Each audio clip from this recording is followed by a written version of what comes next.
गणपति नाम की सुधा निराली, सुख और शांति देने वाली। रोम रोम में इसे रमा लो, तन मन अमृत रूप बना लो। गजमुखधारी हर्ष के दाता, यही विधि है यही विधाता। शरणागत का सदा सहायक, इसका मनन बड़ा फलदायक। सर्वव्यापक घट घट वासी, अजर अमर है यह अविनाशी। जो जन इसकी महिमा गाता, उसको कहीं कोई विघ्न नहीं आता। प्रेम से बोली गणेश भगवान की जय। प्रिय श्रोताओं, आध्यात्मिक व्रत कथाएं चैनल में आप सभी का स्वागत है। आप सभी का दिन शुभ और मंगलमय हो, इसी कामना के साथ आज सुनेंगे फाल्गुन मास शुक्ल पक्ष विनायक चतुर्थी की संपूर्ण व्रत कथा और साथ ही चौथ माता की कथा। तो आप सभी से अनुरोध है कि कथा को भक्ति भाव से और प्रसन्न मनचित से पूरा अवश्य सुने। भगवान गणेश की और चौथ माता की कृपा आप सभी पर और आप सभी के परिवारजनों पर सदा सर्वदा ही बनी रहे। आइए प्रेम भाव भक्ति से सुनते हैं विनायक चतुर्थी की संपूर्ण व्रत कथा। तो प्रेम से बोले गणेश भगवान की जय, चौथ माता की जय। पौराणिक कथा के अनुसार एक बार भगवान शिव तथा माता पार्वती नर्मदा नदी के किनारे बैठे थे। वहां माता पार्वती ने भगवान शिव से समय व्यतीत करने के लिए चौपड़ खेलने को कहा। शिव चौपड़ खेलने के लिए तैयार हो गए, परंतु इस खेल में हार जीत का फैसला कौन करेगा, यह प्रश्न उनके समक्ष उठा। तो भगवान शिव ने कुछ तिनके एकत्रित करके उसका एक पुतला बनाकर उसकी प्राण प्रतिष्ठा कर दी और पुतले से कहा, बेटा, हम चौपड़ खेलना चाहते हैं, परंतु हमारी हार जीत का फैसला करने वाला कोई नहीं है, इसलिए तुम बताना कि हम दोनों में से कौन हारा है और कौन जीता है। उसके बाद भगवान शिव और माता पार्वती का चौपड़ का खेल शुरू हो गया। यह खेल 3 बार खेला गया और संयोग से तीनों बार माता पार्वती ही जीती। खेल समाप्त होने के बाद बालक से हार जीत का फैसला करने के लिए कहा गया, तो बालक ने महादेव को विजयी बताया। यह सुनकर माता पार्वती क्रोधित हो गई और क्रोध से उन्होंने बालक को लंगड़ा होने का, कीचड़ में पड़े रहने का श्राप दे दिया। बालक ने माता पार्वती से माफी मांगी और कहा कि यह मुझे अज्ञानतावश मेरे साथ ऐसा हुआ है, मैंने किसी दोष भावना के साथ ऐसा नहीं किया है। बालक द्वारा क्षमा मांगने पर माता ने कहा, यहाँ गणेश जी पूजन के लिए कुछ नाग कन्याएं आएंगी, उनके कहे अनुसार तुम गणेश भगवान का व्रत करो, ऐसा करने से तुम मुझे प्राप्त करोगे। यह कहकर माता पार्वती शिव के साथ कैलाश पर्वत चलेंगी। 1 वर्ष के बाद उस स्थान पर नाग कन्याएं आईं। तब नाग कन्याओं से श्री गणेश के व्रत की विधि मालूम करने पर उस बालक ने 21 दिन लगातार गणेश जी का व्रत किया। उसकी श्रद्धा से गणेश जी प्रसन्न हुए। उन्होंने बालक को मनोवांछित फल मांगने के लिए कहा। उस पर बालक ने कहा कि हे विनायक जी, मुझसे इतनी शक्ति दीजिए कि मैं अपने पैरों पर चलकर अपने माता पिता के साथ कैलाश पर्वत पर पहुंच सकूं और वह देखकर प्रसन्न हो। तब बालक को वरदान देकर श्री गणेश जी अंतर्ध्यान हो गए। इसके बाद वह बालक कैलाश पर्वत पर पहुंच गया और कैलाश पर्वत पर पहुंचने की अपनी कथा अपने भगवान शिव को सुनाई। चौपड़ खेलने वाले दिन से माता पार्वती शिव जी से विमुख हो गई थी, अतः देवी के रुष्ट होने पर भगवान शिव ने भी बालक के बताए अनुसार 21 दिनों तक श्री गणेश जी का व्रत किया। इस व्रत के प्रभाव से माता पार्वती के मन में भगवान शिव के लिए जो नाराजगी थी वह समाप्त हो गई। यह व्रत विधि भगवान शंकर ने माता पार्वती को बताई।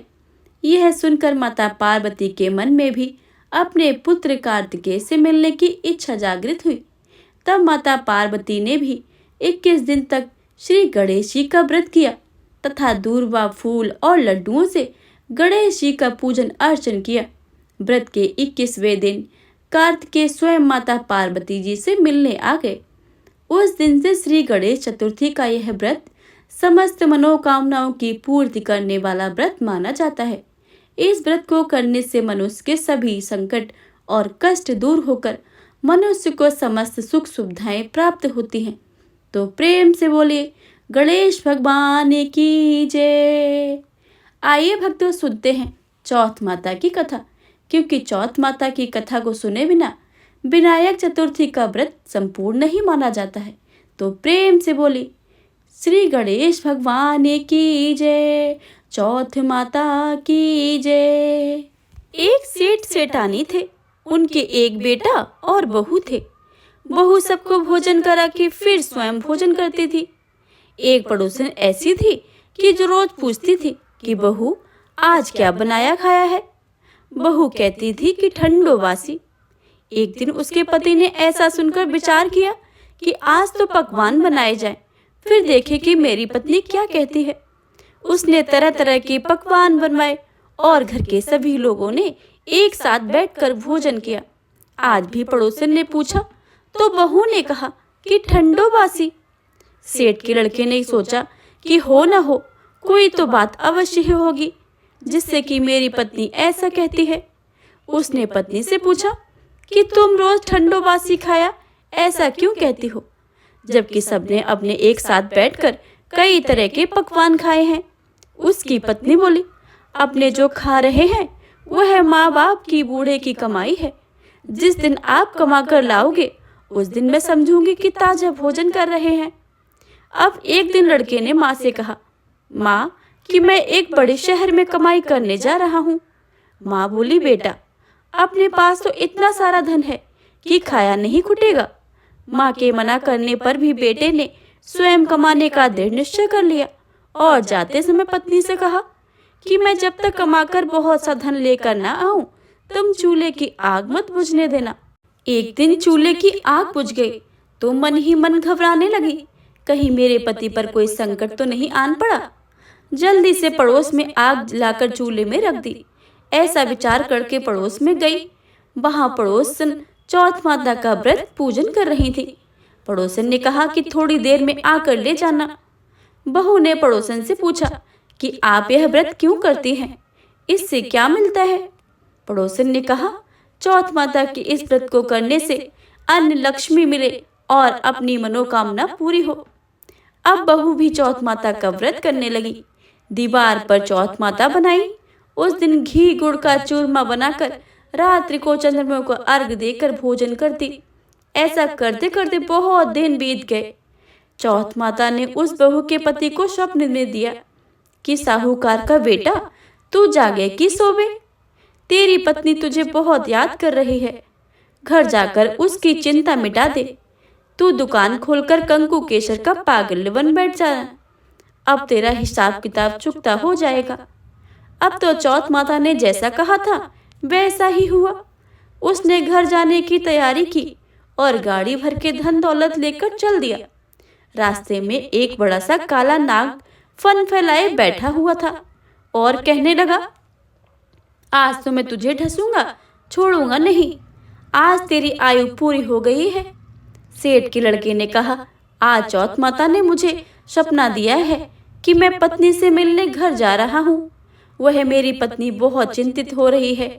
मैं उससे मिलकर जरूर वापस आऊंगा, तब मुझे डस लेना। नाग ने कहा, तुम शपथ पूर्वक कहकर जाओ तो मैं तुम्हें जाने दूंगा, परंतु लौट कर नहीं आओ तो तुम्हारे घर आकर तुम्हें डस लूंगा। इस प्रकार सर्प को वचन देकर वह अपने घर पहुंचा। वहां हंसी खुशी से मिला और भोजन करके उदास होकर बैठ गया। उसकी पत्नी ने उदास होने का कारण पूछा। पति ने काले नाग वाली बात बताते हुए कहा कि यदि मैं उसके पास नहीं जाऊंगा तो वह घर आकर मुझे ही डस लेगा। पत्नी बहुत चतुर थी। उसने कहा कि आप घबराओ नहीं, लेट जाओ, मैं एक उपाय करती हूँ। पत्नी ने कमरे की 7 पीढ़ी धोई।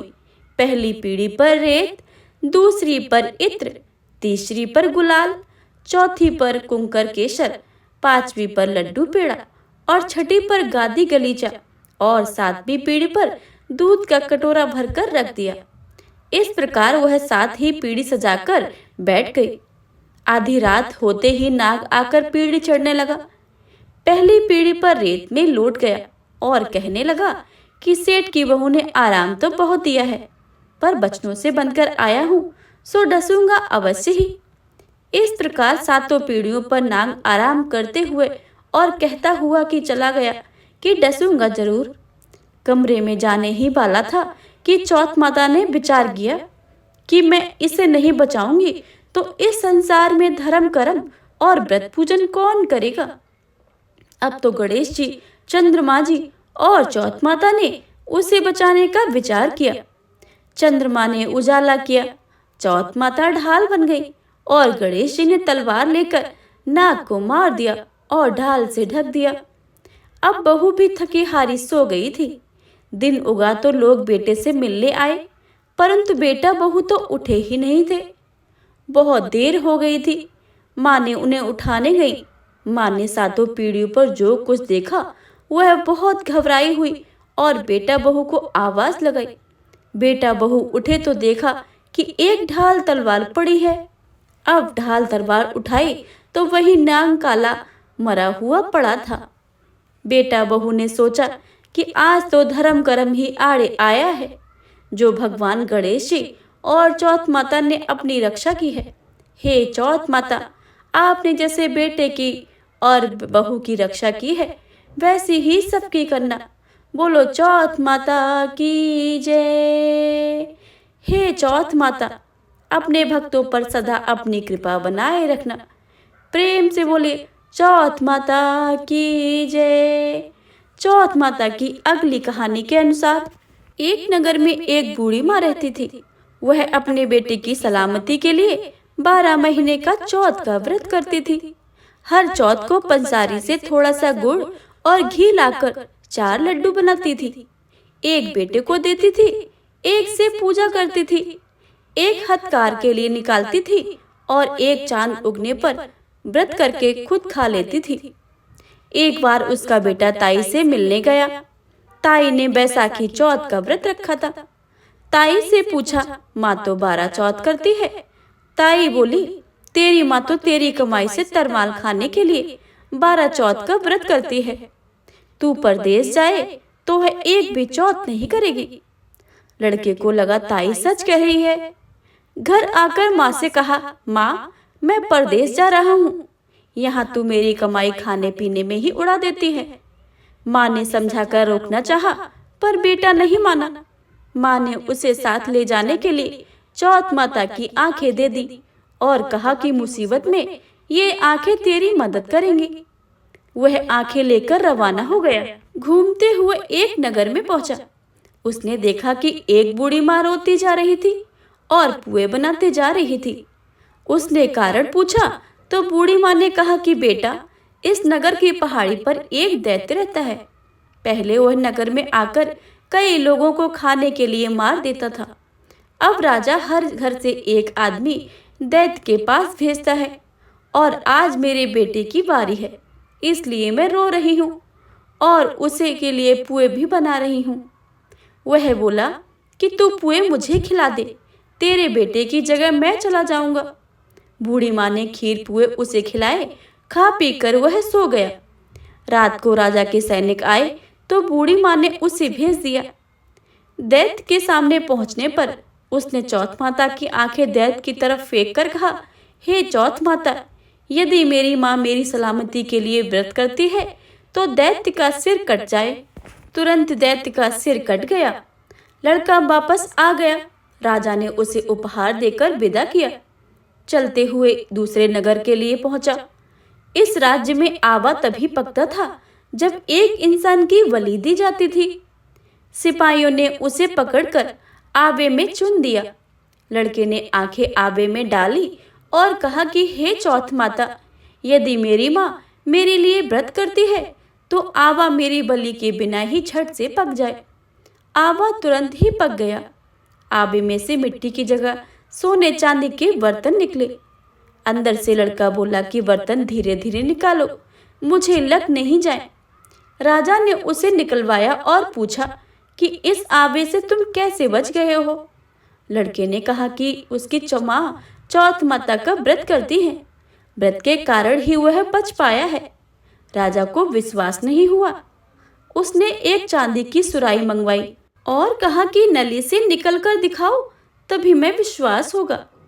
लड़के ने चौथ माता को याद करके आंखें सुराही में डाली और कहा कि मैं भंवरा बनकर सुराही से निकलूं। लड़का भंवरा बनकर सुराही से निकल गया।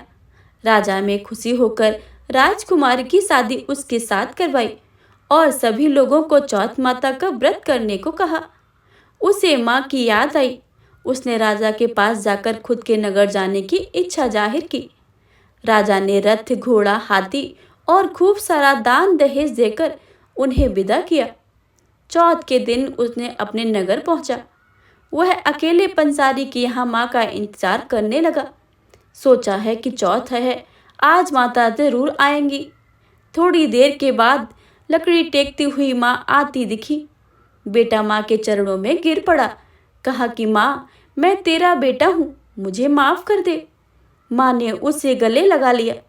लोग चौथ माता की जय जयकार करने लगे। उस नगर के सभी लोग चौथ माता का व्रत करने लगे। हे चौथ माता, जैसे बूढ़ी माँ और उसके बेटे की सहायता की है, वैसी ही हमारी भी करना। कहानी कहने वाले, सुनने वाले सब पर अपनी कृपा बनाए रखना। प्रेम से बोले चौथ माता की जय, गणेश भगवान की जय।